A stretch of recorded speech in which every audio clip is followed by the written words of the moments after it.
conducting DevOps trainings, performing their DevOps assessment, designing and implementing DevOps solution using cloud services, SRE solution using cloud services. But this is the thing I am doing with large and small IT organization from long time. Okay, recently from last 2.5 years, I am mainly into consulting and training. So in consulting training, I am mainly covering topics around DevOps, around SRE. Okay, so this is what we will be discussing today. Okay, to start with,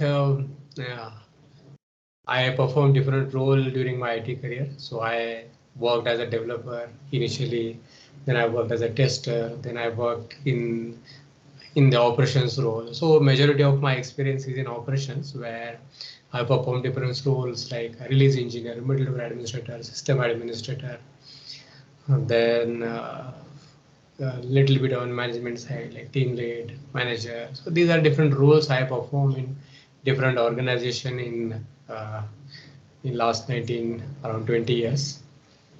Okay, so this is all about myself.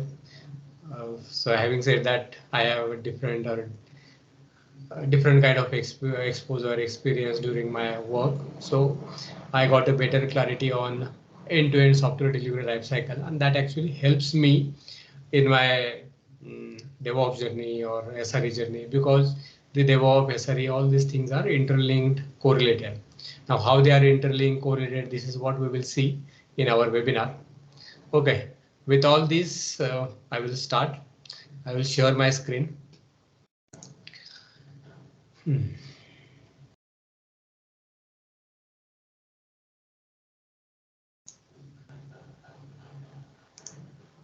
Okay, please let me know once you are able to see my screen. Can someone confirm? Yes. Okay, thank you. Okay, so in this webinar, we will discuss on what the DevOps is, what the CI/CD, what the IAC is. We'll discuss role of monitoring in DevOps. We will discuss what the deployment is, what the delivery is. We will discuss what the SRE is and how observability is relevant in SRE, or what is the importance of observability when we talk about SRE. Then we will discuss use cases of DevOps. We'll discuss container technologies. Then we will discuss what the SecOps is when it comes to DevOps. Okay, so these are the things we will be covering in this webinar. Okay, so now here you can see what is happening in this image. Okay, maybe someone can unmute and they want to share what exactly you are able to see in this picture. Okay, so basically you can see 3 people or 4 people, they are doing something. Okay, so one person is trying to giving something to the others. They are saying, no thanks, we are too busy. So anyone is able to correlate what is happening here? What exactly do you think is happening here? Traditional SDLC in the middle of development or delivery, some additional requirement or business requirement came on priority. At that time, we are unable to integrate ad hoc changes. So that is the way DevOps came into the picture to adjust or add additional requirement in the middle of the delivery, like continuous integration and delivery. Fine. Sampath, anyway, let's do one thing. Let's stick to this picture only. So DevOps is what is DevOps, that we will talk later. Here in this picture, there is one person who is trying to help the other two in easing their task, but those people are in such a mindset that they are not able to accept these new changes. Yeah, exactly. To take it smoothly, they are trying to give them wheels, because right now if you see the wheels are in square shape, which will not, I mean, right. Yeah, so true. To make work easy, other one is helping it. Maybe he is a DevOps. Yeah, so yeah, go ahead. Yeah, sometimes like we are being too busy in just development and exactly. just doing the things that if the wheels which the proposed by the third guy is like the automation they can use to make their job easier, but sometimes we don't realize the things. Yeah. Right, right. Yeah, so this is what is, sometimes this is what happens. So we are too busy in our work or keep doing our work as it is, that if someone is trying to give us a better idea to do the work in a better way, we don't accept it. We hesitate accepting new ideas. So this is what usually happens. I'm not saying every time, but sometimes this happens, many times in fact this happens. Okay. So there are basically there are better ways to do the work which we usually do. Okay. Or there can be or there may be a better work or better way of doing things. Someone may will be able to share with us. So we should be open to ideas. Okay, this is what we should take out from this image. Okay, so basically now where does it fits in? So in our traditional waterfall software delivery methodology, I think uh, all the participants, I believe, in this webinar are from IT background, so they know what the waterfall methodology is. Okay, so basically in waterfall methodology, what we used to do is we used to plan our releases in a defined cadence, like 6 months or quarterly or half yearly. So this kind of releases we used to perform earlier. Still, I would say 10 years back, I was in a project where we were releasing our software every quarter. Okay, so what does it mean? If the releases are performed quarterly, that means the development team or the project need to club all their features together.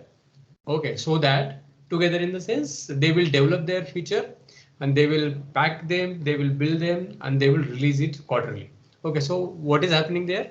In one or at the time of release, we will have 20 to 50 different feature or more than that, less than that features that will be deployed in production after a quarter. So what does it mean?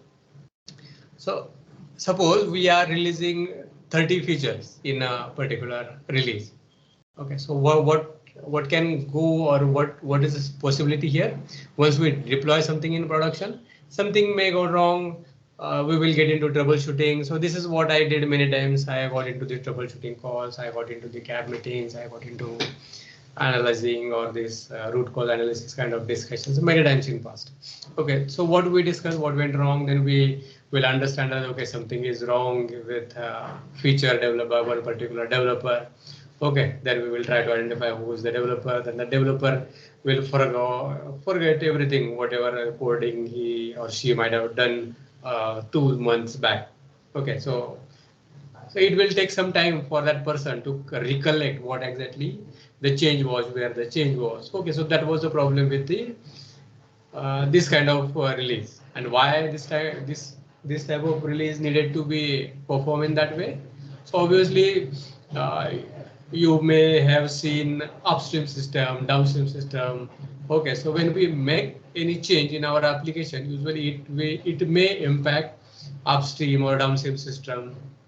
Okay, it may have implication from security standpoint. It may have some implication from infrastructure standpoint. Okay, so all these stakeholders, we need to bring them on the same page. We need to align every stakeholder. We need to get that downtime approved. So in my previous example, we used to take a whole weekend as a downtime on that system. Okay, so whole system will be down on that weekend. So this was kind of a situation. So if we are going to plan something like this, then we need to align all the stakeholders who are involved in our or for stakeholders in our application. Okay, maybe they are from upstream, downstream, security, infrastructure, management, governance. So all these stakeholders need to be aligned. So that's why it was a time-consuming, tedious task to organize a release on production, and that's why we used to release in this kind of cadence where we were planning our releases like 3 months, quarter. Okay, this is what was the situation. This is how we were delivering our software using this waterfall methodology. Okay. Now this was perfectly fine. It was working well. It was okay. Now, if you look at the requirements, maybe 10, 15 years back, then our clients were mainly in finance. The client which I was working with, that client was in telecommunication, somewhere in finance, somewhere in petrochemical. So these sectors were comparatively stable. So there were less changes involved in their business model. Okay, this was the kind of situation for them till 10, 20 years back. Okay, but what happened 10 or 12 years back, we saw evolution in terms of infrastructure availability, cost-effective infrastructure availability in terms of cloud. So cloud availability, I think in 2006, AWS started operating their cloud infrastructure. Okay, so with the availability of this cloud, it make easy for new businesses to start some new business idea quickly, because there was a huge cost involved in setting up infrastructure if we want to set up our own data center. So that was a humongous task for any organization to start a new business. But with the availability of cloud, it makes it easy for everyone to start a new business. In fact, existing businesses also who could take benefit of this cloud infrastructure, they got an ability to bring in new business idea quickly, basically reduce the time involved in provisioning infrastructure, configuring infrastructure with the help of cloud. Okay, so this was one change. And then there were few advancement in the technology like microservice architecture. Okay, so this kind of technologies, new languages that actually improved our ability to build new software, build new ideas quickly with less cost. Okay, so basically what does it mean? So it actually increase tremendous pressure on existing businesses to do a better work in less time. Okay, so that was actually, this became a matter of survival for many organizations. In fact, this is still the situation.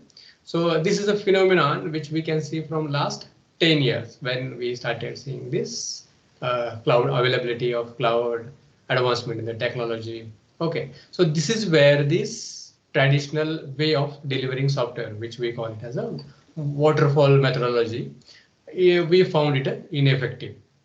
Okay, so this is where new ways of software delivery came in the picture. Okay, now you might have heard about this word agile.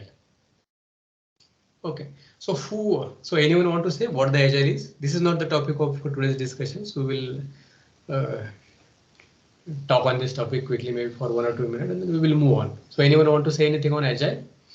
What does it? Why we needed to go for agile? Yeah. So I think the agile is the framework where the development of the software delivery comes into smaller sprint rather than the phase-wise approach of the waterfall. In waterfall, like one phase get completed, we go to the next phase. While into sprints, it goes the repetitive task till the product get completed. True. Anyone else want to share something more? Something different?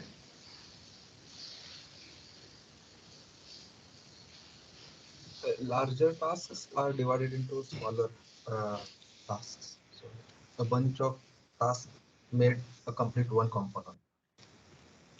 Right. All the teams works parallelly. Yes, Sunil, Mahesh. Yeah, you're right. So what is happening in Agile? Yeah. Early feedback of the incremental version of the product. Yes, Sampath. So expectation was to get feedback. Okay, this is where this Agile is actually useful.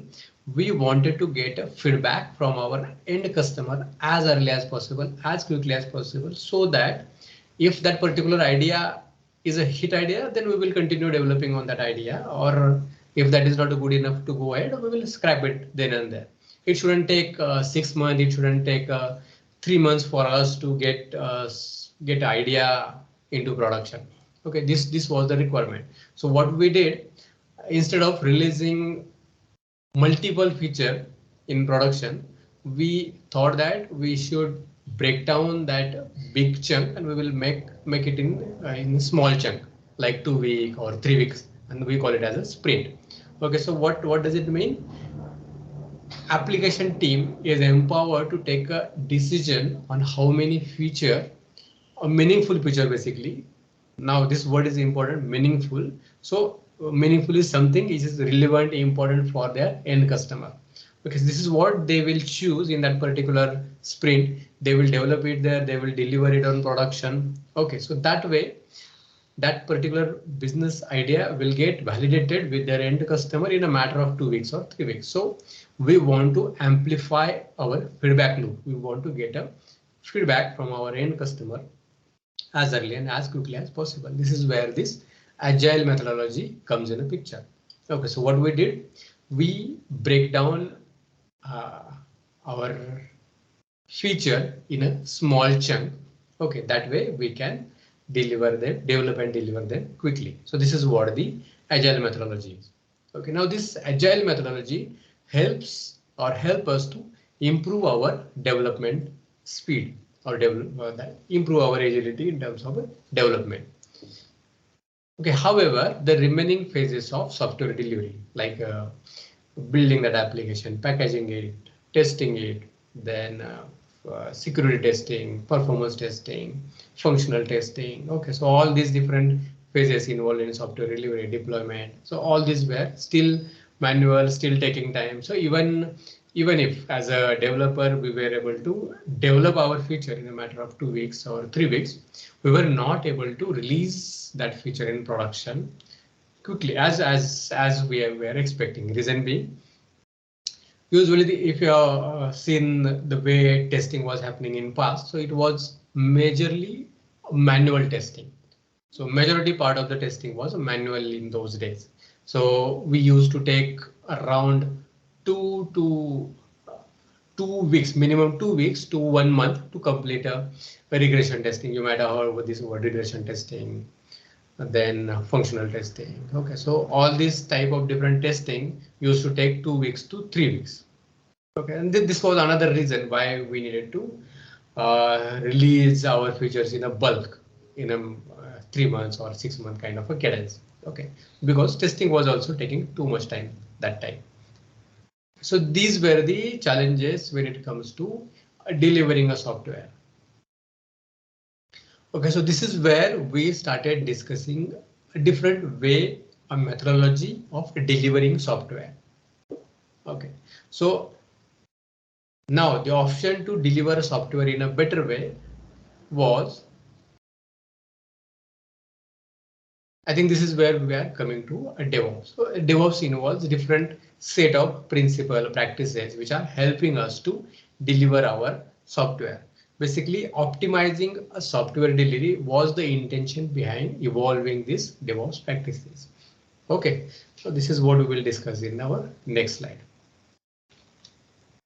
Okay, so basically, in this picture, what you are able to see is the way, means we should be open to the new ways of working. There may be a better way of doing the work. Okay, we can correlate it in our software delivery, user software delivery. Maybe we can think like this. Initially, we were performing software delivery in a waterfall model. This is where our this new methodology like Agile, DevOps, SRE. Okay, so these are new ways of delivering software, and they can help us to deliver our software in a better way. Okay, this is what is depicting here. Now let's discuss what the definition of DevOps is. So basically, DevOps is a set of practices, tools, and cultural philosophy that automates and integrate the process between software development and IT teams. It emphasizes team empowerment, cross-team communication, collaboration, and technology automation. Okay, so one thing which you may need to know, or you may like to know, is there is no formal definition for DevOps as such as of now. Okay, so once you get a better clarity on what the DevOps is, you may also want to come up with your own DevOps definition. Okay, so you understood what the intention is. Intention is to optimize the software delivery, amplify the feedback loop. Okay, this is the intention behind all these discussion principle practices. Okay, so what this definition says, DevOps is a set of practices. Practices we will see, and in fact, you might have heard about some of the practices like continuous integration, continuous delivery, continuous monitoring, operations, software configuration management. Okay, so these are different practices which you might have heard already. Then there are different tools. You might have saw these Jenkins circles here. So there are different or so many tools available when it comes to DevOps. That also we will see in some time. And a cultural philosophy. Okay, so philosophy is something like eat your own dog food. I've heard about, maybe you have heard of this term like you build it, you own it. Okay, so these are some philosophical or cultural aspects which are linked with this DevOps methodology. Okay, so basically what it talks about that automate and integrate the processes between software development and IT teams. Okay, so when it comes to development and delivery, so there are different tasks involved in a software delivery. Okay, once the development is over. Okay, so once development is over, developer will need to commit their source code in their version control tool. Okay, this is one step important relevant for a developer. So how the developer will commit their code in which branch? Okay, how we will merge if we have multiple branches, how we will merge that code. If we have different environment, how we will manage our environment in that case.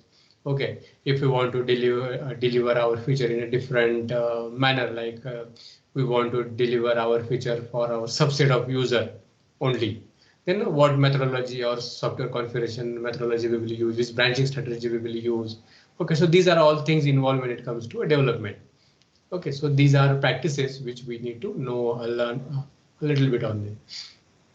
Then it comes to building a package.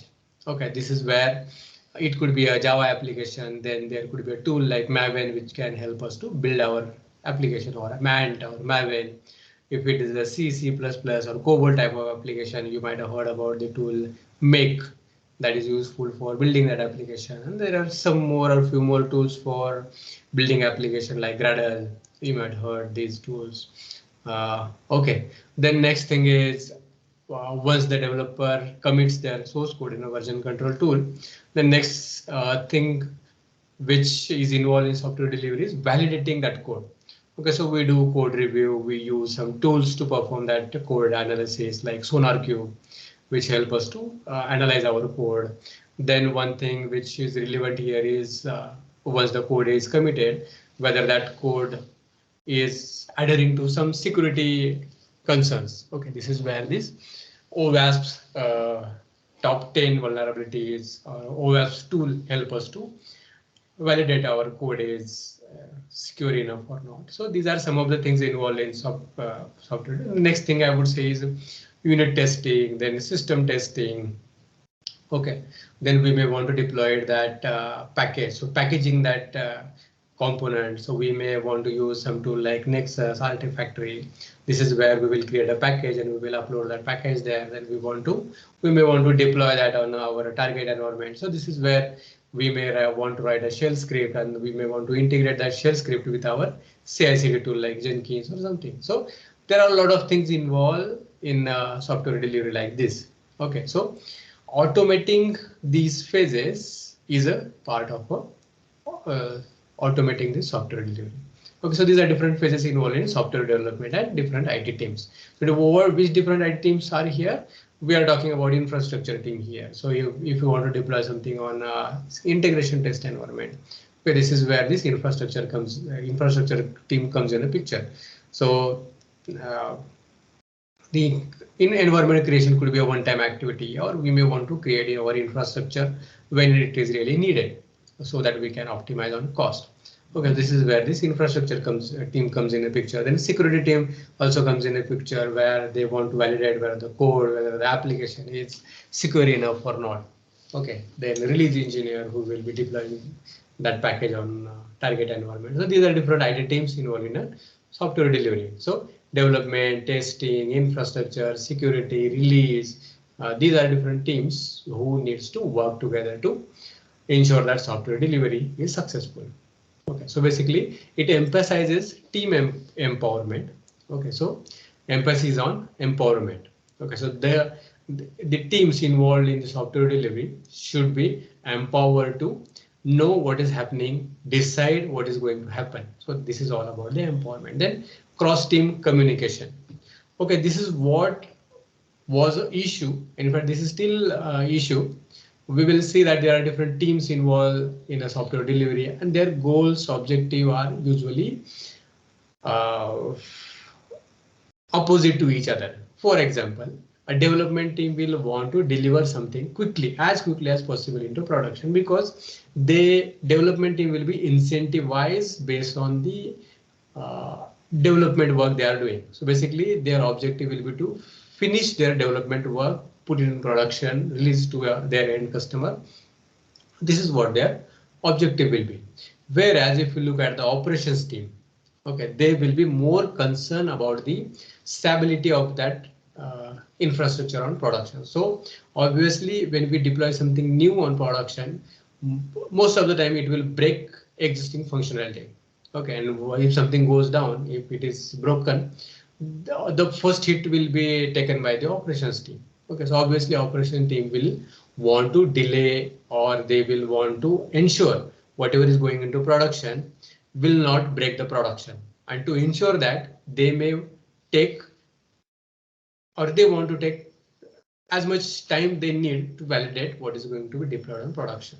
Okay, so you can see their objective are against each other. Development team want agility, whereas the operation team want stability.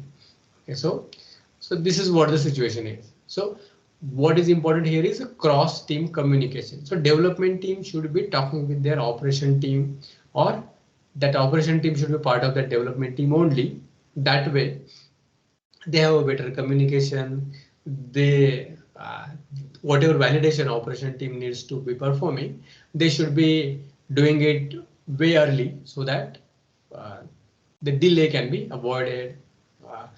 We can still ensure the quality, stability on the production. So this is what the importance of cross-team communication. Then collaboration. So this development team, infrastructure team, or operations team, okay, they should be collaborating with each other so that they know what is going to be coming on their way. Okay, so operation team should know quickly that there may be 5 or 2 new features are coming into production in next week. Okay, these are the changes involved in that, those 2-3 features. This is what the impact is. So this kind of information should be available with all the stakeholders involved in the software delivery, testing, release, infrastructure. So they will be ready to work on that particular requirement. And technology automation. So automation is the next thing which you can see here. With a task like building application, packaging it, then deploying it. So these are the activity which can be automated. So automation is a one critical thing which you can see here as a part of DevOps. Okay, so DevOps is basically just not a CI/CD or just not a Jenkins. Only Jenkins is not a DevOps. Okay, DevOps is much more than that. So basically it is a set of practices, set of tools, philosophy, which help us to actually implement the DevOps principle practices and get the benefit, actual benefit, what is expected from the DevOps. That is the agility, end-to-end agility from development to release, monitoring, operations. Okay. Now there is another definition of DevOps. That is, DevOps is whatever you do to bridge friction created by silos, and rest all is engineering. Okay, so Patrick DeBois is one of the DevOps evangelist, DevOps thought leader. So this person came up with our definition. Okay, if you look at this definition, what this definition says, DevOps is whatever you do to bridge a friction created by silos. Now, where is the silo? Silo is there, you will see, between development team, testing team, operation team. So whatever we do to bridge a friction between the teams. Okay, we may want to create a one team. We may want to improve interaction between teams. We may want to realign their goals, objective for different teams. Okay, this is what we may want to do. And whatever we do is a DevOps, and rest all is the engineering. Okay, rest all, what rest all? All the part of automation is basically engineering work. Okay, we implement tool, we configure tool, we configure automation, we implement automation. So all these are the part of engineering only, engineering work only. Okay, this is what this definition says. Okay, oh, you can see how this or when this DevOps starts. So basically, we start usually with the planning phase. So we plan what is we will be developing in terms of development.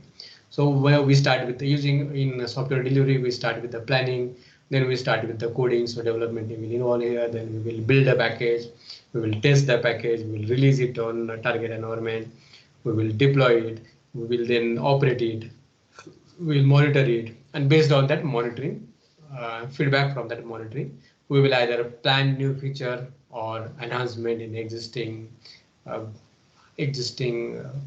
I would say application, or we will plan a new application or feature altogether. Okay, this is how the cycle looks like. This is where the development comes in a picture. This is where the operations comes in a picture.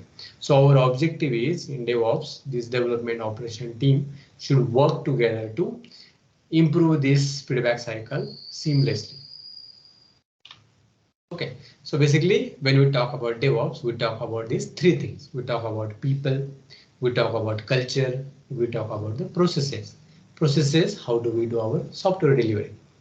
Okay, how do we build our package, how do we deploy it, how do we test it? So these are different processes. Then culture, how do we work together as a team? Okay, so all these things are a part of our culture. Then people, those people who are involved in the development, testing. So when you talk about DevOps, it inherently impacts these three aspects involved in the software delivery.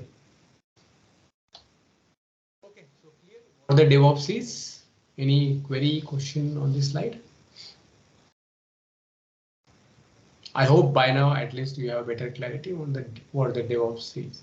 You might have heard this word DevOps many times in past, but now onward you should have a better clarity on what exactly being discussed now.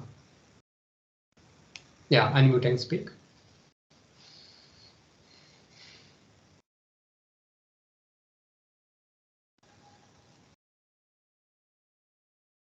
Anything not clear yet?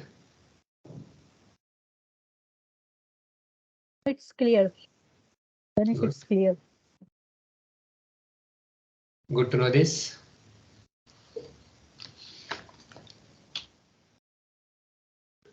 Now, what is CI/CD and ISC?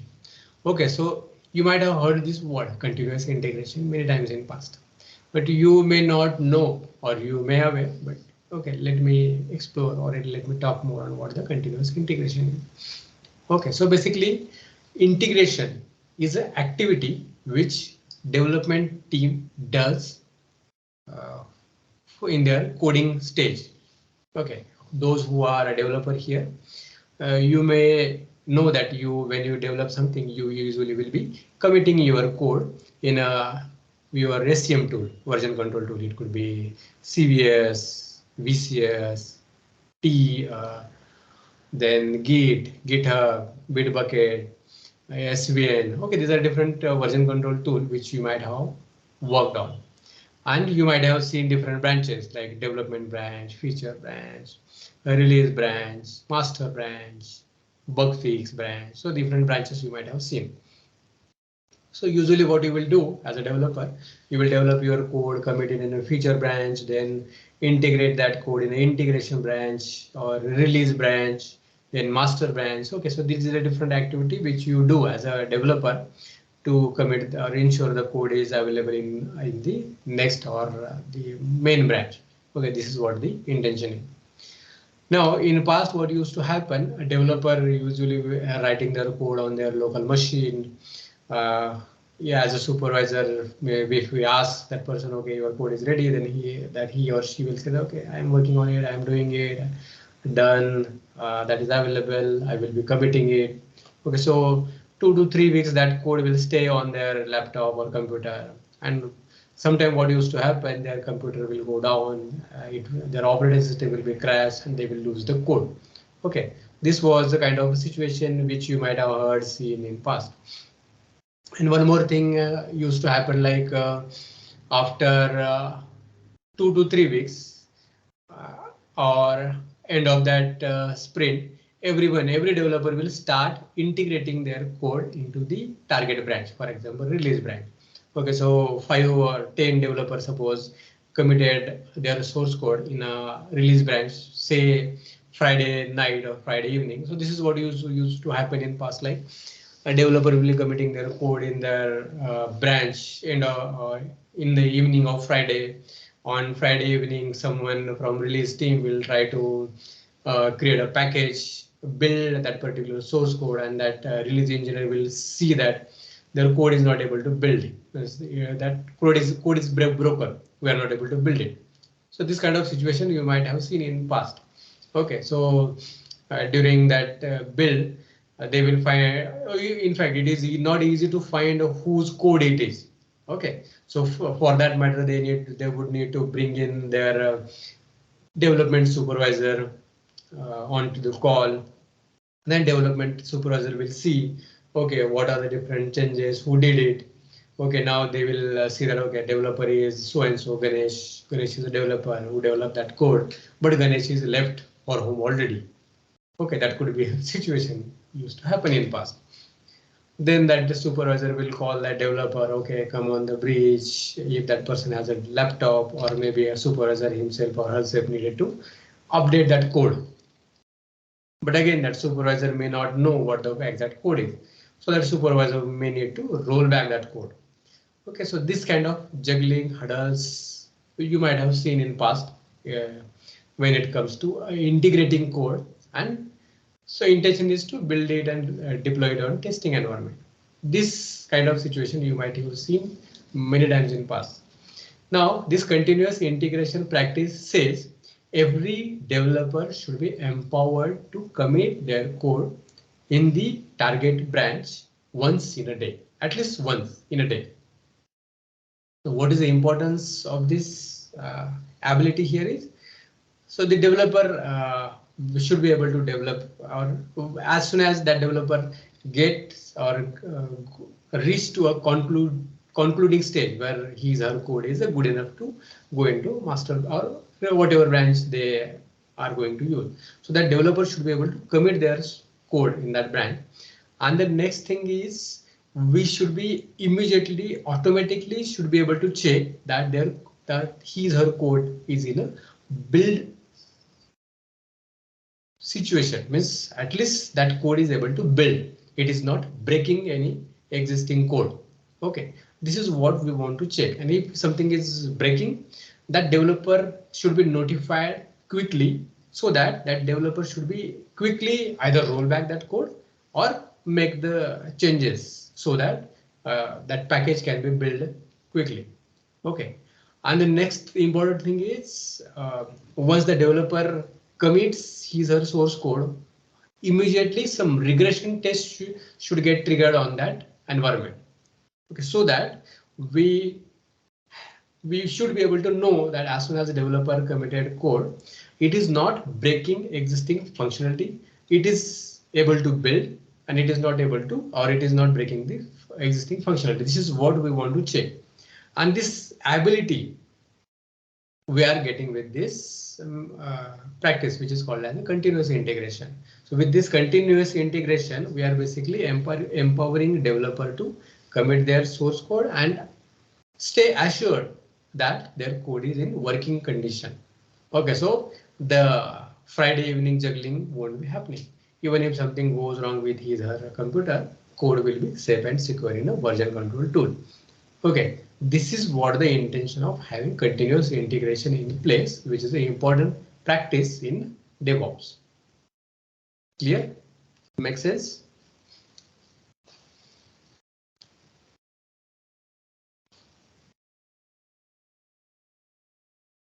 Everyone, you might have heard this word continuous integration many times, but now you should have understanding what the continuous integration is, why it is important, where does it fits in.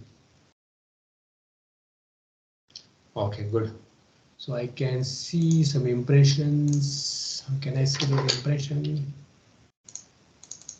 There. Okay. Fine. And the next thing is called as a continuous delivery. Okay, so you might have heard this word continuous delivery many times in the past. You may or may not aware what exactly does it, what exactly it means. Okay, so continuous delivery. So once we are done with continuous integration, where developer committed their code, it is in working condition. Then next thing is to release that feature into the production. Now, what all things involved in this task? Okay, it could be deployment automation. Once we deploy it on target environment, then the next validations, for example, security testing, functional testing, user acceptance testing. Okay, then maybe some additional performance testing. So all this testing, we should have that ability that once the code is ready, we should be able to perform all these validation tests, and we should be able to release that feature into production. Okay, so basically this continuous delivery is an ability to release feature into production when we want it, when we are ready with it. Okay, so this is what the continuous delivery is. Basically, ability to release a feature in a production when we want it. Okay, and to enable this ability, we need to have this automation in place. Which automation? Test automation. Which test automation? It could be integration test, functional test, regression test, user acceptance test. So all this testing function should be automated. Performance testing also should be automated. Security testing should be automated. So we will get that ability once we have that feature ready. We should be able to release it in production. This is what the continuous delivery is. Got it?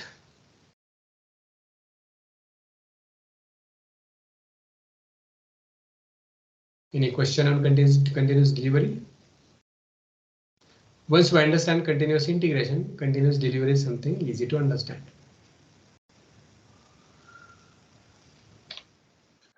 The next. Yes, on the continuous integration, so whatever developer push his changes, so it will analyze that code and it will pass to the next level to validate, or if something is wrong, it get back to it will fail, it will pass something, or it will fail something. It is like that on this process. Yes, so continuous integration, what we are doing, the source code, a particular branch is in a stable state always.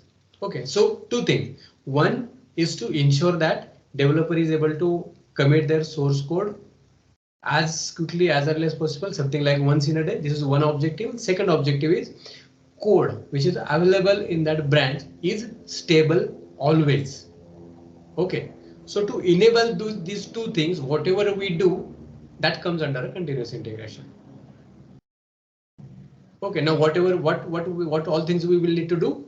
One is build automation, packaging automation, then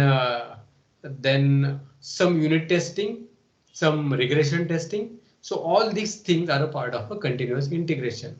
Okay, so we should automate all these tasks so that we can enable the continuous integration. So understand the objective, then you will automatically realize what all things needs to be done. So objective is ability for the developer to commit their source code. Second is the branch is in stable state. Okay. Make sense? Yeah. And the next thing is yes, please go ahead. I have one question here. Yep. So like when we are referring the continuous integration, there might be many developers who are working on the different codes, and they deploy it to a necessary branch. So the version controlling and all those part are the thing of the CI/CD, or it's altogether different thing, like how it maintain the version and everything. Okay, now there are two things when it comes to version control. One is a source code. Okay, so this source code version controlling will automatically happen once the developer commits their source code. So every commit will have some commit ID. Okay, so that way the version control is happening using the SCM2 layer like Git, Bitbucket or whatever we are using. Second is versioning of the artifacts. Okay, for example, we are writing a Java code, then it will create a war file. Okay, so this war file need to be version control. So this is where we use tool like a Nexus Artifactory. Okay, so every artifact will have a version like 1.1.0, 1.1.1, 1.1.2. Okay, so this is how the versioning will be managed. And when this automation takes place using tool like Jenkins, every build or every build, I would say, will have a build ID. Okay, so this is the third versioning step we can say at a high level. So one it has a SCM2, second is a Artifactory, and third thing is the CIC continuous integration tool. So these are the three locations where you will be able to look out or check for the version. Does it make sense? Does it answer your question? Yeah. And this is a part of continuous integration. Yeah, it's clear. But in part of the DevOps, like artifacts is the thing or like tool which maintain the code version or anything else. Sorry, I didn't get you. What was the question exactly? Could you repeat? So like in DevOps, when we are using the DevOps, you mentioned like there are various tools which can maintain the version controlling of the code, right? But when we are using the DevOps, like which part of the tool is maintaining the version control? Which version or for what version control? So if you are talking about code, then Git. If you are talking about artifact, then it's a Nexus or Artifactory, JFrog Artifactory. There are multiple tools. And if it is a particular build, then build ID, it is maintained in a continuous integration tool like Jenkins. Okay. Yeah, got it, Ganesh. Okay, so there are different tools with which we can enable this particular practice. Basically, all these tools which you saw in DevOps, basically these all tools help us to enable some practice. Okay, DevOps is all about this principle and practices, and all the tools which you see in DevOps, basically they help us to enable that practice. Clear? Yeah, thank you. It's much clear. Yeah. Okay. Okay, the next thing is infrastructure as a code. So you might have heard about this word infrastructure as a code. Okay, so basically what does it mean? The infrastructure provisioning task which we do should be done with automation. Now, how can we do? How can those steps can be done with automation? This is where we can use tools like Ansible, Terraform. Okay, so Shape, Puppet. So these are different tools using which we can automate our infrastructure provisioning and configuration. Okay, so basically these tasks involved or steps involved in provisioning, configuring infrastructure using a tool is called as infrastructure as a code. So this is one of the important practice in the DevOps. Okay, and the tools involved here is like Ansible, Terraform, Shape, Puppet, CloudFormation, and there are many more. Helm. Clear?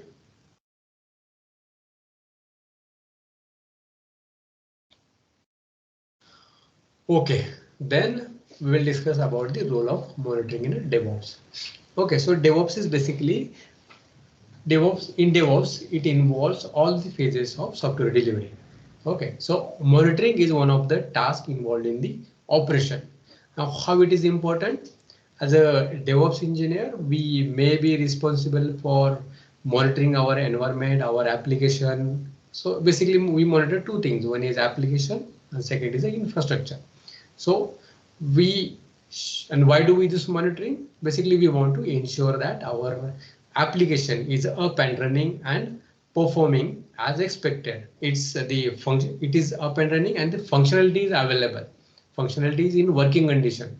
This is what our objective is when it comes to monitoring. So if you look at the definition of monitoring, it is like monitoring is a work, something we perform against our application and system to determine their state. Okay, so basically it's a work we perform against our application. So basically what involves it's application and system, our infrastructure. Okay, so we do monitoring against our application and infrastructure. from basic fitness test and whether they are up or down. Okay, so what we do some basic fitness test, and in terms of they are up or down, to more proactive performance health checks. So we may want to do perform some more proactive health checks, like whether it is returning expected response like 200, 300, 500, what the response is. That these are different numbers when we hit using web browser. So this kind of health check we may want to perform that application. So all these things are a part of monitoring. So we monitor application to detect problems and anomalies. So why do we monitor application? Basically, we want to detect problems, or if something goes wrong with the application. This is what our intention is when it comes to monitoring. Okay, so operation is a critical part, and this is where the DevOps fits in, or DevOps has a bigger role to ensure the stability of our application. So agility and stability, these both goes together, and this is where we want to implement this DevOps practices. So in past, the thought process was like, if you want agility, then it will impact the operations, or it will impact the stability. Okay, so with this DevOps practices, we have that ability to improve our agility and same time without impacting our stability. Okay, so agility and stability are important aspects of why we want to implement a DevOps. Okay, what are the benefits of implementing DevOps? It improves MTTD. So MTTD is basically mean time to detect an issue. If something goes wrong in our infrastructure application, we should have ability to detect it quickly. Okay, so these monitoring practices, tools, configuration help us to detect those issues. And the next thing is a MTTR. So basically it is a mean time to repair, recover. So once we identify that issue, it basically helps us to recover from that state. But to recover it, we should have ability to detect it first. This is where this monitoring is important. And that it enables faster feedback. So basically, if something goes wrong, if we are able to detect it quickly, we should be able to give that feedback to either our development team or testing team or business team, whoever is involved in the, or whoever is a stakeholder. Clear?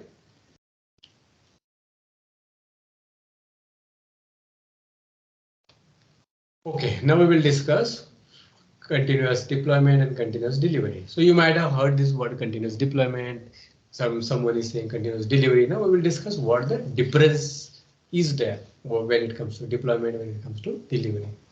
Okay, so basically, continuous delivery is something we discussed, that it's ability to deploy some feature in a production when we are ready with it, when we want it.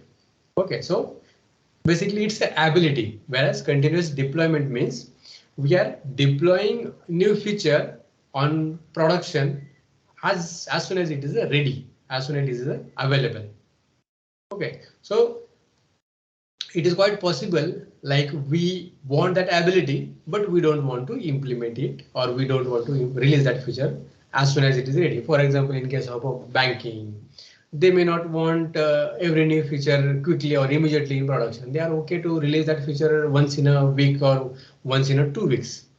Okay, but sometime, for example, in case of Google or AWS, when they are operating microservice kind of architecture, okay, this is where they may want to go ahead with this continuous deployment capability, where there is one microservice, someone changed that particular aspect of that microservice, and they are able to deploy it quickly on production.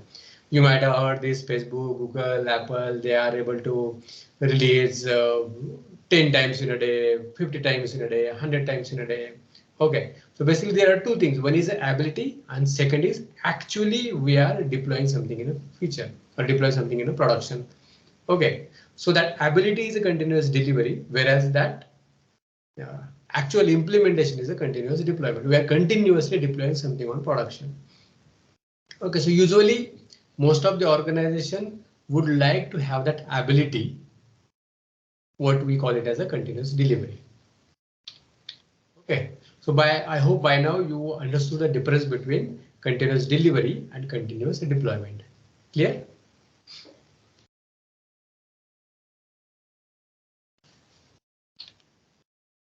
Okay. Now we will discuss what the SR is. Okay, so DevOps is something you might have heard many times in past, but SR is something you might be hearing from maybe last few years. This is taking momentum. It is being discussed frequently, more frequently now. Okay, so where it is important, why it is relevant, okay, that we will discuss. Let's look at the definition. Okay, so it is a discipline to create an ultra scalable and reliable software systems by applying software engineering practices to infrastructure and operations. Now look at two important words here, ultra scalable. Okay, so to start with, I think I should tell you that this SRE practices are evolved, started in Google. Okay, you know different services from Google like Gmail, Meet, Google Meet. Okay, so these different services are the architecture behind this application is a microservice architecture. Okay, so this Gmail, Meet, or other their popular application are basically microservices. Okay, and they need to be ultra scalable. Now, why they need to be ultra scalable? Because today it is possible that only 1000 users are accessing Gmail, and tomorrow suddenly for whatever reason that number gone from 1000 to 10,000 or 1 lakh. That is a possibility when it comes to Gmail. So or Google Meet. In fact, this is something happened during Corona period. Okay, so suddenly there was a huge surge in the requirement for this Google Meet and Gmail and all the. In fact, this Google Meet, I would say. Okay, but you might not have seen any issues in using your Google Meetup. Okay, whoever is Google Meetup, they will be able to recognize this. So there was no hiccups in the availability of this Google Meet services. Now, how they could achieve it? Okay, so basically their Google Meet application was designed as a distributed application, and while designing or architecting this application, they kept that scalability aspects in mind. So as soon as this application detects more load on its usage, it has that capability to scale it automatically. Okay, so maybe more microservice, it automatically scale to 2 or 5 or 10. Okay, so that capability was there in their architecture. And the second thing is a reliability. Okay, so this Google Meetup, so we are in the meeting and then suddenly meeting stops. So this is not what we want to see. Or our Gmail is not running. We want to send a mail, but Gmail is not running. This is not the situation we want to get into. Okay, so basically this application needs to be highly reliable. Okay, so when this kind of requirement is there, ultra scalability and high reliability, when this kind of requirement is there, then we need to apply some software engineering practices to infrastructure and operations. Okay, so basically all those principles and practices which we deploy or employ, they are a part of the SI. That we will discuss what those principal practices are. Okay, so basically this is a definition of SI. Now hope by now you understand at a high level what the SI is. Okay, so another definition is what happens when a software engineer is tasked with what used to be called as operation. Okay, so this definition is developed by one of the Google person. Okay, now usually when you talk about a software developer, so software developer will be more interested into developing new feature. So they will use some development tool, some language, and then they will develop a feature to address a particular business requirement. This is what normally this is what a developer does. Okay, now these practices like use a development tool, use a development language, then write a code to achieve that business requirement is what usually a software engineer will do. Do the same thing in an operation. When a software engineer does the same thing in operations, then this is what we call as a SI. Now think what all things we do in operation. In operation, we do deployment, we do monitoring, we do bug fixing. Okay, these are different tasks we do in operations, day-to-day operations.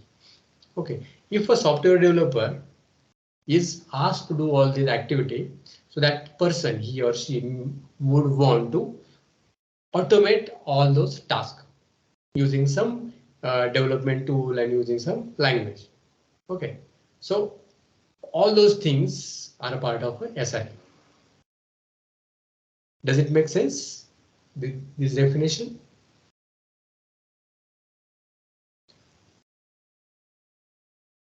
Okay, so basically all the tasks involved in operation should be automated by using some development tools or technology, and this is what the software engineer will do as a SRE.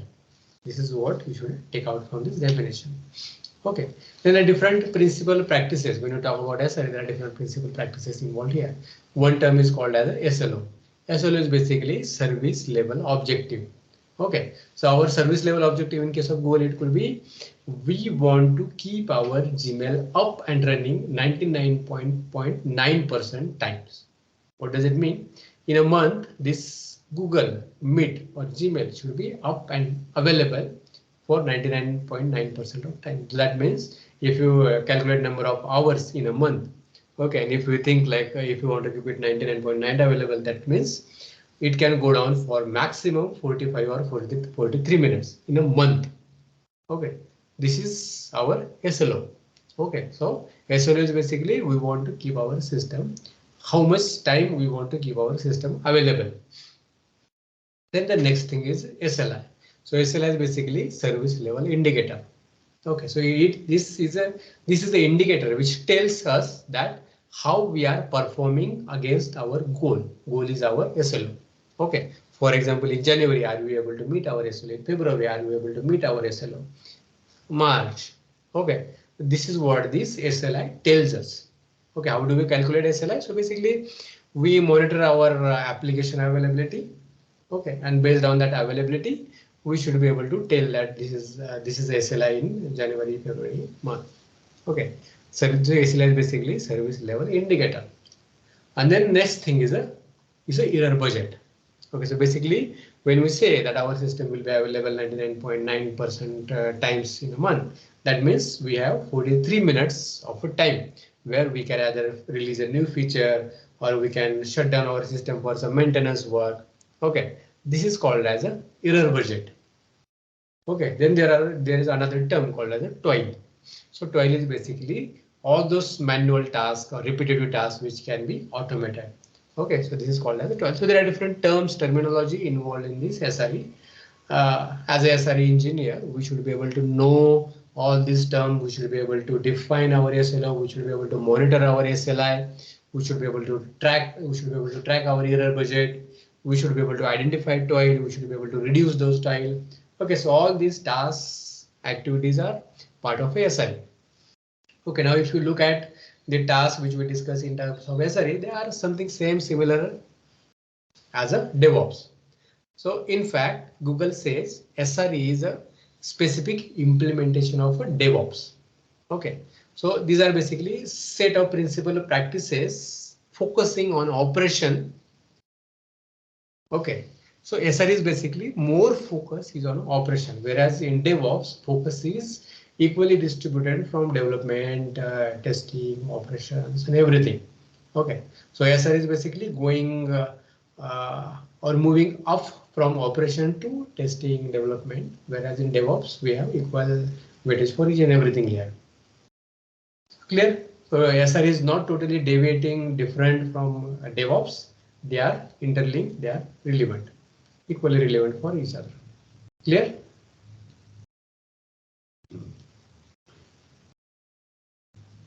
Query, question? I have one question here. Yes.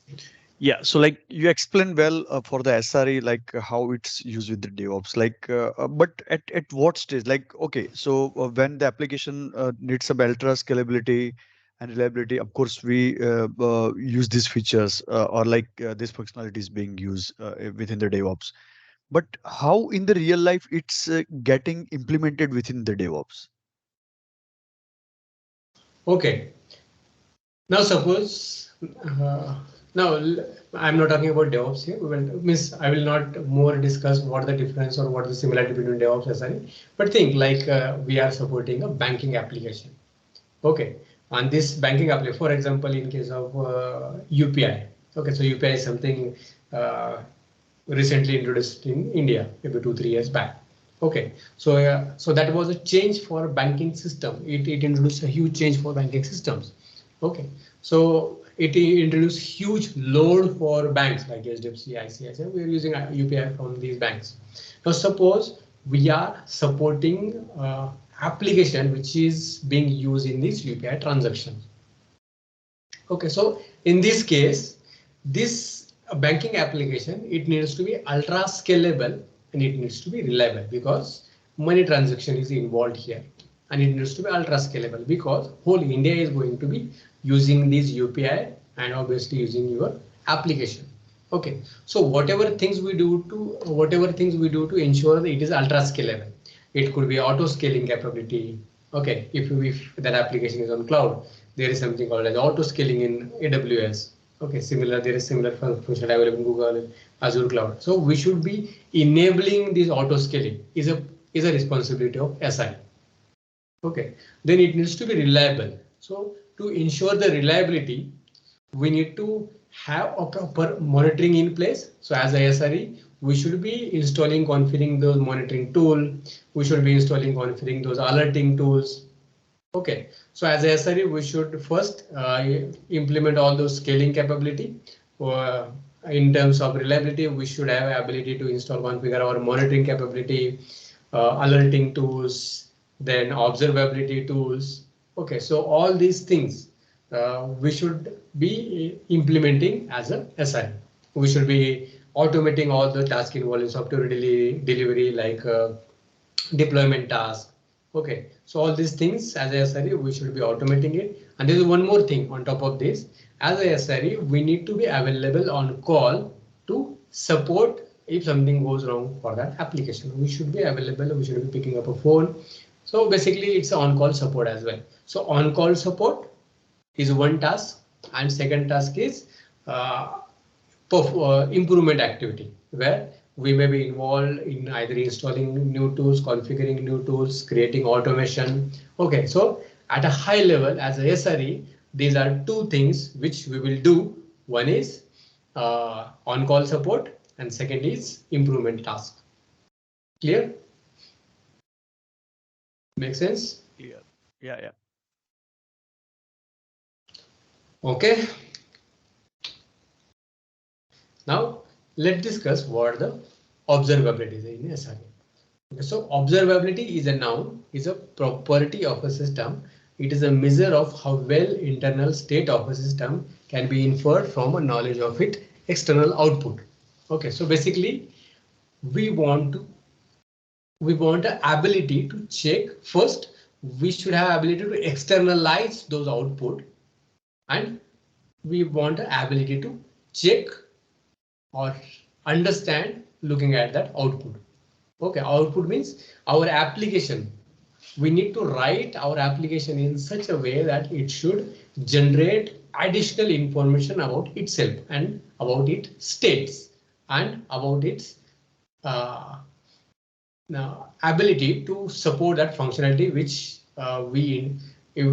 for which it is intended to be, or for which it is created. For my example, my application should give me additional information like for example, it is a banking application, then it should be able to tell me that it will be able to perform that UPI operation or not. Okay, maybe I am able to say that it is up and running, it is not down, but transaction is not happening for whatever reason. Okay, so that service is up, but transaction is not happening. This is not what I want to see as a SRE. Okay, so as a SRE, we need to ensure that that particular service is generating enough information. Okay, the first thing is generating enough information. Second thing is ability to visualize and act on that information. Okay, so these two things are a part of observability. Clear? First, externalizing that information, and second, ability to analyze that information. This is what the observability is. Okay, so therefore, if our IT system don't adequately externalize their state, then even the best monitoring can fall apart. Okay, so even if we have good monitoring in place, okay, but if they are not externalizing their state, it is not good enough. For example, in a monitoring, my monitoring tool will say that, okay, this is a microservice which is performing this UPI transaction is up and running. Okay, but actual transaction is not happening. Okay, so we should have that ability to know whether actual functionality is also up and not up running or not. Okay, this is what the observability is. Clear? Now this is where one question on this. I mean, generally observability or SRE, there will be a separate team, right? An operations team. No. So it is not a generally. It is not a general thing. I mean, SRE will be separate team in Google, big companies, right? So SRE will have its own team, right? So for operations and other things. So my question is, so because they will be monitoring the system, but the metrics collection and other logs that whenever we develop an application, so developer need to incorporate this into their system, right? So at what stage and what are the best practices they have to adopt, so that this collection of logs and metrics will be helpful for the SREs or who are in the operations team. Right. So, and it is true. To enable observability, we should be able to enable it at 2 stages. As a developer, I should be able to use some libraries. For example, you might have heard this word, open tracing is a library, is an open source library. Okay, so basically this, as a developer, I should be integrating either this open tracing libraries in my code so that this source code will run and it will generate additional information. Either it could be logs or some information, it could be some message events. Okay, so this is where this open tracing is useful. This is where the development team needs to know, and they should be able to integrate it in their code. Second thing is observability at a communication level. One service is talking with another service. In case of microservice distributed architecture, you will see that there are multiple services involved. One service is talking with another service. Okay, so this service to service communication, we can intercept it and we can make the communication visible using the tools.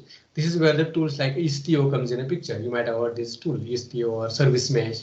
Okay, so observability can be enabled in a 2 stage, two location. One is in a code and second is in a communication layer. Okay, so as a SRE, we should be involved, or we need to have a say that we need that capability in development phase and in operation phase, or this Istio kind of service mesh implementation part will be part of our SRE role. Now, how this SRE is implemented in Google? So yes, so for every application, for example, Google Meet, they have their own SRE team. For Google Meet, Gmail, they have their own SRE team. And this is how this SRE team will be responsible for all the automation. This SRE team will be responsible for on-call activity. Okay, configuring this observability, monitoring the tools. Okay, all these things are done by SRE team there. The SRE team basically operations team, I would say. And same will be expectation from your organization when it comes to implementing SRE practices for particular application. Clear? Yeah, so I mean, there are 2 aspects. One is at the infrastructural level and one is at the application level, right? So my question is specific to the developer point of view, So being a developer, I'll be more interested, delivering the functionality, because I won't be worried much on, operations part of it, So for me, who is going to give that, okay, you need to log this kind of a thing, or you need to log these metrics, so that it helps, operations team. So who decides this? The kind of a question. Right. So suppose you are a developer. Now, SRE practice or DevOps practices say that the ownership is a joint ownership. It's this production is not only operations ownership, it is a development ownership as well. Okay, so as a developer, you need to know what is happening on production in terms of your functionality. Okay, and to know that as a developer, you need to enable or you need to write write additional code which will generate that particular information. Okay, this is where as a developer you will be you will be using libraries like open tracing. There are libraries from Prometheus. Okay, so as a developer you will decide and you will implement those library in your source code as a integrated in your application, so that you will be able to know what is happening with the functionality in production. So this will be, it will be a developer who will take that decision.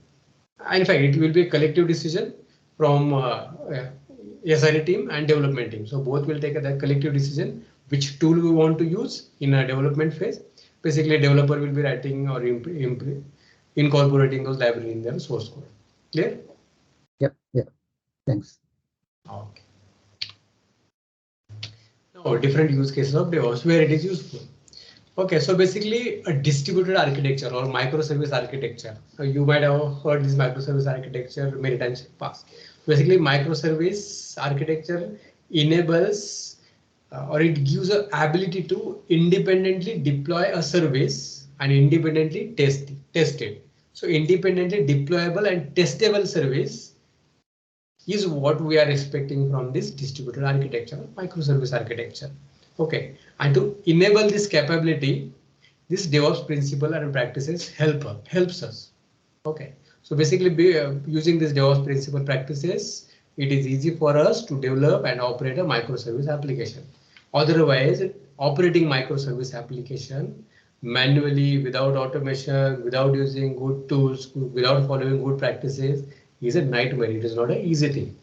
Okay, so traditional waterfall methodology, silos is not going to help us in operating microservice application. So we need to understand very well all the DevOps principle practices tools in order to support these microservice architecture applications. Then it improves agility in software delivery. Okay, so we can reduce the time from months to weeks or days when it comes to developing and deploying software in production. And then it enables immutability in infrastructure. Okay, so immutability is a capability where our infrastructure will not be altered once it is deployed. Okay, this is what is called as immutability. What does it mean? When I created any environment, for example, test environment or performance environment or user acceptance environment, no one will able to directly go to that environment and will change something. Okay, so all those changes needs to be gone through some software configuration management tool like Ansible, Shape, Puppet, Terraform. Okay, this is what is called as a immutability. Clear?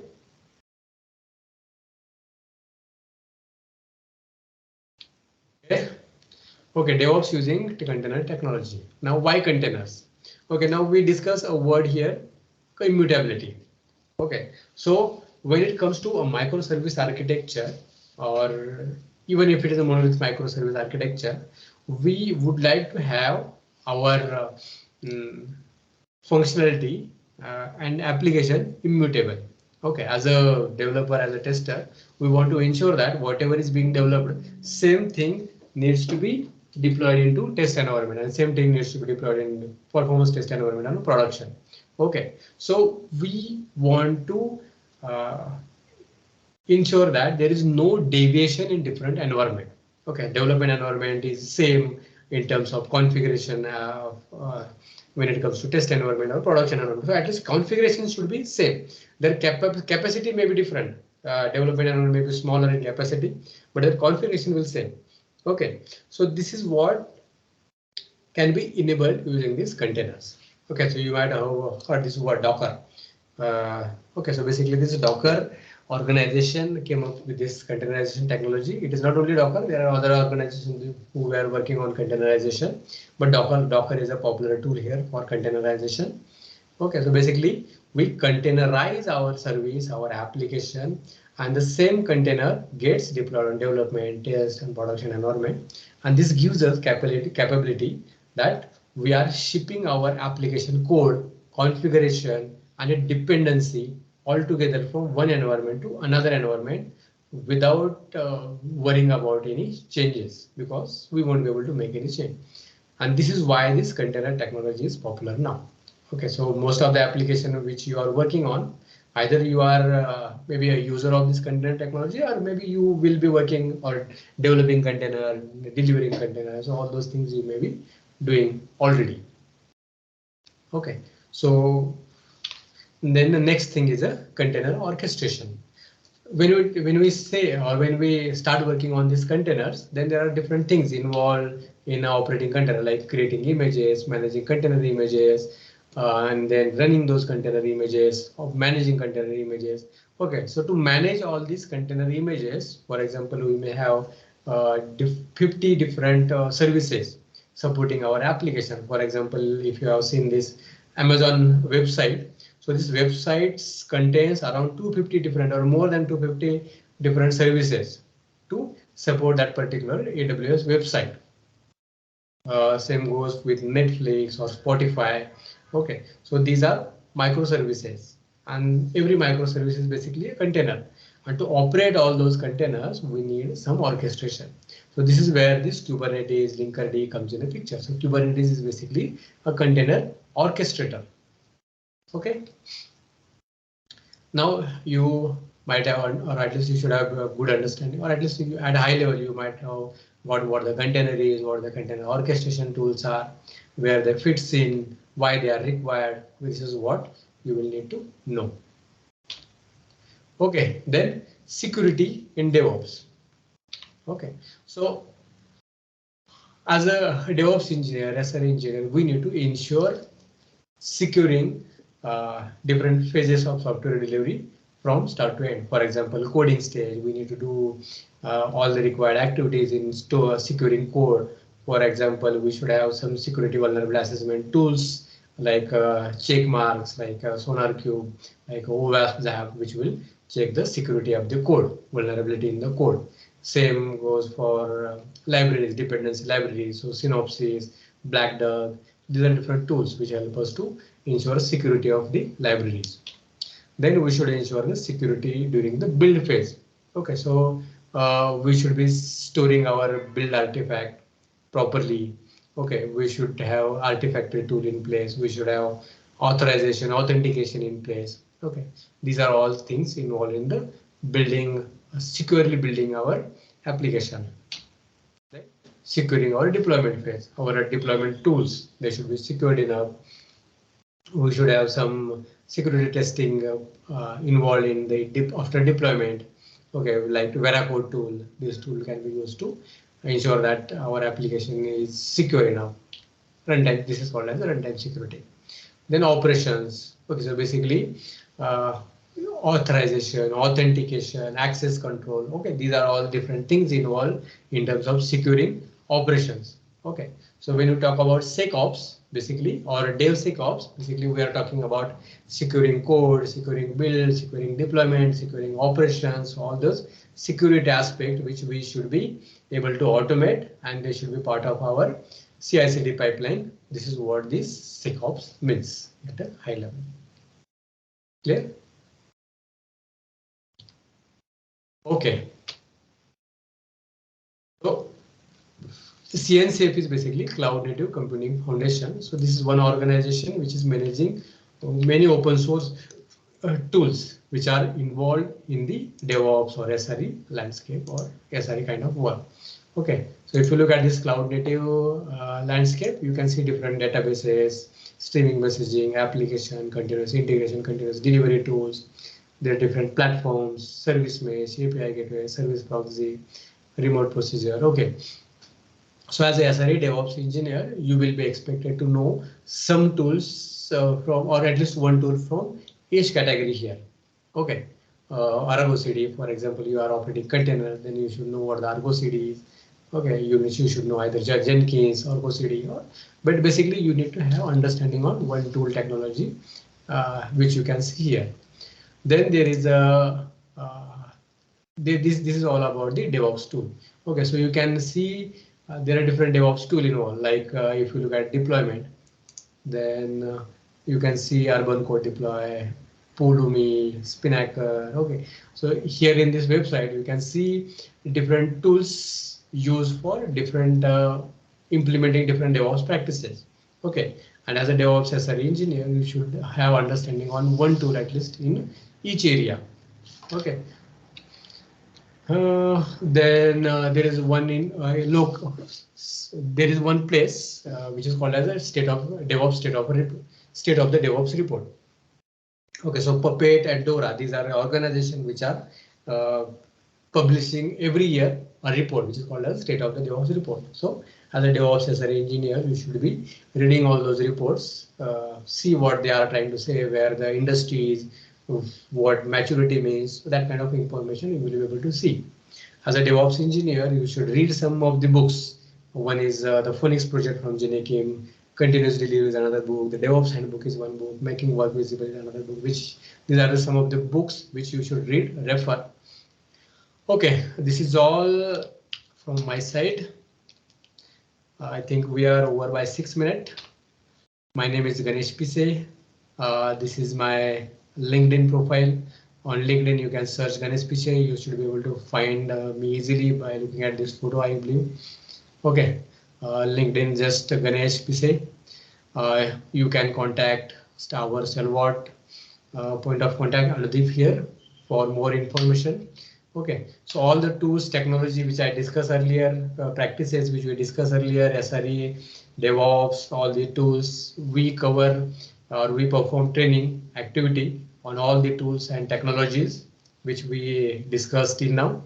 Okay, and if you want more information, additional information, you can get in touch with Stalwart Anudeep.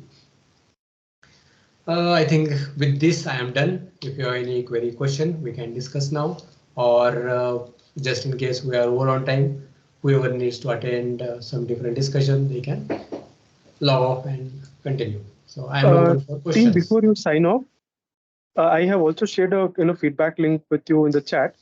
Please share your valuable feedback. It take a couple of minutes to share the feedback. Please. Yes, it is important for me. If you like what I have said till now, please take a few minutes, give feedback for me on the work we have done. Meanwhile, if you want, you can ask more questions. Last question, so probably. Yes. So generally, the most of the DevOps practices, refers to the cloud, when it comes to IAC. Can we, so because the reason could be commodities, availability, but without cloud, because we know that their cost and all. So without cloud, can we achieve the the same thing, without with our own IT team and infrastructure we have? Yes, it is technically possible. Okay. In fact, apart from the infrastructure provisioning, remaining things like infrastructure configuration, we can do on-premise as well. In fact, for scalability, which is a major benefit of having cloud. So for that scalability, we can use, I forgot the name, Salt Stack or one tool, which will help us to configure our infrastructure on-premise to enable this DevOps capability. So it is fairly possible to implement DevOps practices, principles on on-premise infrastructure as well. We don't need cloud as such, but cloud gives us some additional benefit, agility. Yes, yes. It is not a showstopper basically. Any other query question? Does it answer your question, Girish? Yeah, yes, Ganesh. Yeah, thank you. Good, good.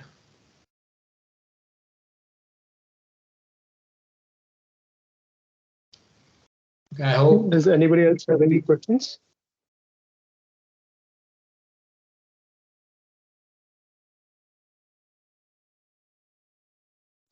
Please share your feedback. Right. So team, if you don't have any question, I think the Ganesh can sign off. I think we can sign off with the session. Yeah, sure. Thank you. Thank you, Ganesh. Thank you, Anudeep.